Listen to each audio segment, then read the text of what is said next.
কি ব্যাপার তোমরা ক্লাসের বাইরে কেন? স্যার এই ঘটনা হচ্ছে যে খুব শীত পড়ছে। কইতে আছি তো কি ব্যাপার? রৌদ্র উঠছে তো স্যার। হ্যাঁ ভাই ভাবলাম যে রৌদ্র খাবো লেহাপড়া ওর লেহাপড়া মন পরে ভালো। যে স্যার জি স্যার। এই শীতের শুষ্কতায় কেমন একটা সরসর করতেছে স্যার। শুকিয়ে হতে কাছে মনে হয়। জি স্যার জি স্যার। তো তাই জন্য বাইরে আসা লাগে নাকি? একটু স্যাক্রিফাইস করেন স্যার। কত স্যাক্রিফাইস করবো?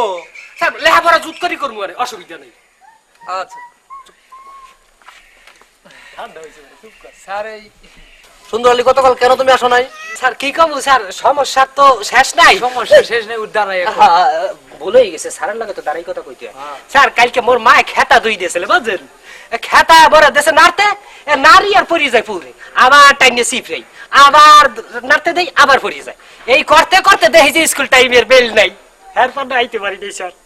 স্যার মনে হয় হলাই খালি কেতাই দই। বাবা তোমরা কি শুরু করলা? না স্যার ওই যে কেতা শুকাইতে দিছিল, ল্যাব তো সব সেলাই করতে তো থুকু। স্যার কোন কোন আচ্ছা গতকাল তো ব্যাংক কাটা শিখিয়েছি, তোমরা কি সবাই বুঝতে পারছো? জি স্যার বুঝছি। জি আচ্ছা পল্টু তুমি তো গতকাল আসোনি, জি না। বলো তো ব্যাঙের মতো করে একটা মানুষ কাটলে তাতে কি কি দেখা যাবে? স্যার একটু জটিল প্রশ্ন করলেন স্যার।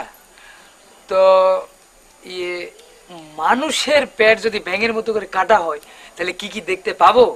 এটা ইজি স্যার, এটা সহজ প্রশ্ন।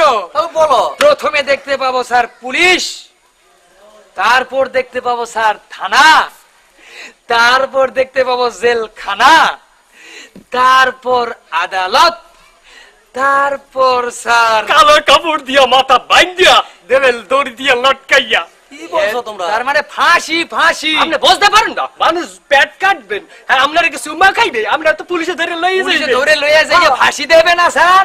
আপনি মারবেন মগও মারবেন, ওরে মৌলা কইলে কি হয়?